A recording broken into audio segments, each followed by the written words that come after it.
नमस्कार। मिथिला स्वर सागर में अहाँ सबके स्वागत अछि।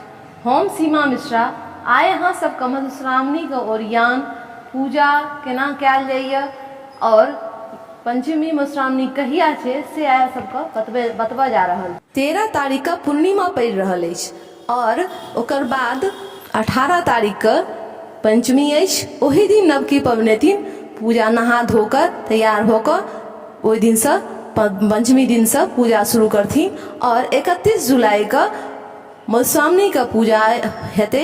ओहि दिन मधुश्रावणी छै। पबनैतिन नवकी पबनैतिन जे हेथिन से ओहि दिन मधुश्रावणी के पूजा करथिन और जे विवाहित छथिन जे जिनकर बियाह भेना भऽ गेलनि बेसी साल भऽ गेलनि ओहि दिन मधुश्रावणी दिन अनूना करै छथिन से बाकी जे नवकी पबनैतिन के छोड़ कऽ जे बाकी हेथिन अहिबाती से 31 जुलाई के मधुश्रावणी द्वारे अनूना करथिन। एहिमे अहाँ सबके हम सबटा मंत्र केना कऽ कलश पूजा, सूर्य चंद्रमा नवग्रह विषहरा वैश्विक चन्नाय कुष्मावती पिंगलाक लिली और सैठक पूजा केना केना कयल जाइ छै से अहाँ सबके सबटा आइ हम अहाँके मंत्र सहित बतायब। अहाँ सब सुने जाओ। नीक लागल तो लाइक और शेयर अवश्य करे जाओ और केहन लागल से कमेंट में अवश्य बताओ। अगर कोनो त्रुटि हुए तो कमेंट कऽ के हमरा अवश्य बतायब। तहन अहाँ सब सुने जाओ। मधुश्रावणी पूजा में पहिने लड़का वाला एहिठाम लड़की वाला एहिठाम से नोत जाय अछि। नोत में 5टा रांगल सुपारी आ पीरा कागज पर लाल कलम से लड़का के पिता का नाम लिखल जाइत अछि। मधुश्रावणी के पूजा के ओरियान जाहि कन्या का नव विवाह भेल छनि ओ साउन के चौठ के संध्या काल भिन्न भिन्न प्रकारक फूल आ भिन्न भिन्न प्रकारक पात तोड़ि कऽ डाली में राखि कऽ सजा कऽ पूजा घर में रखै छथिन। आ जे घर में पूजा होयवला छै पंचमी मधुश्रावणी के ओहि घर के नीक से साफ कयल जाइ छै और अर्पण देल जाइ छै। पूजा के ओरियान में सबसे पहिने चौठक साँझ में गौरी बनै छै। साँझ खन भगवती महादेव ब्राह्मण हनुमान जी आ गौरी के गीत गाबी के दूब काँच हल्दी धनिया गोट मिला कऽ गौरी बनै छै जकरा ढोरल सरवा में एकटा सिक्का पर गौरी के राखि कऽ पानक पात से झाँपि पर ओहि पर एक सिंदूरक गद्दी राखल जाइ छै। ओकरा ललका कपड़ा से झाँपि कऽ भगवती लग में राखल जाइ छै।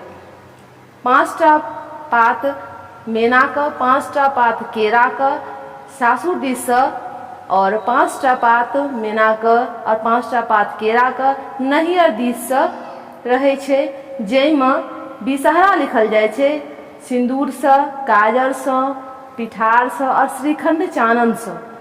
कुष्मावती पिंगला चनाय और लिली के पूजा के लेल 4 गोट केरा के पात पूरा बनायल जाइ छै। नैवेद्य में अरवा चावल चूड़ा चीनी आम कटहर केला औंकरी और चनाय के हेतु एकटा डाली में अरवा चावल किछु पाय और एकटा छाँछी में दही पौरल जाइ छै। बिन्नी के मोटरी जे होइ छै ताहिमे धनी धान दूब हरेद सुपारी बड़ी इलायची 11टा लौंग 11टा छोटी इलायची आ किछु पाय सबटा एकटा ललका कपड़ा में बांधि कऽ मोटरी तैयार कयल जाइ छै। पुरहर पाती सेहो राखल जाइ छै। नीचा में पहिने धान देल जाइ छै और ऊपर से पुरहर पाती के बैसायल जाइ छै।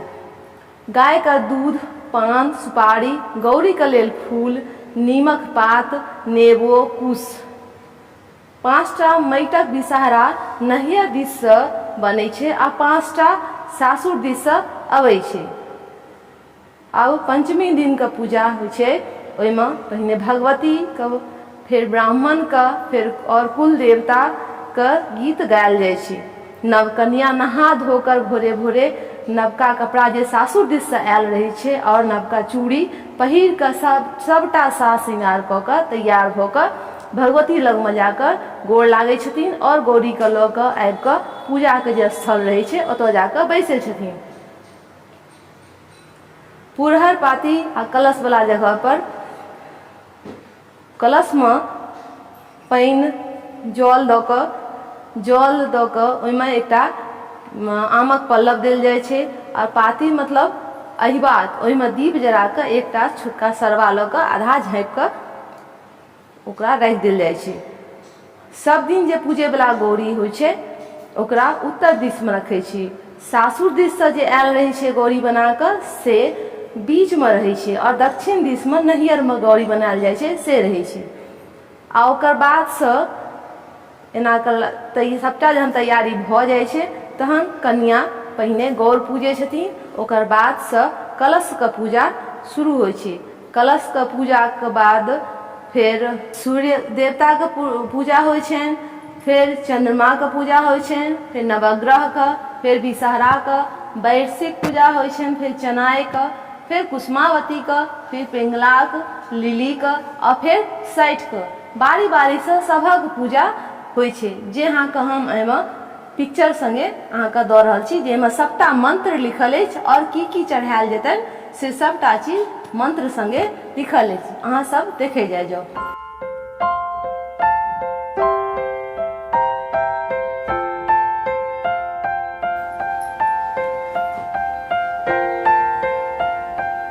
अहाँ सबके पूजा करैमे सुविधा हैत, ई सब पढ़ि कऽ नवकी कन्याके पूजा करबैमे अहाँ सबके सहयोग भेटत।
जल फूल लऽ कऽ पूजा पाठके काज भऽ जाइ छै। तत्पश्चात कन्या बिन्नीके मोटरी अपन खोइछमे राखि कऽ 5 बिन्नी 3 बेर सुनै छथिन। ओकर बादेसँ फेर पहिलुक दिनके कथा आरम्भ होइ छै, फेर दोसर दिन दोसर कथा होइ छै।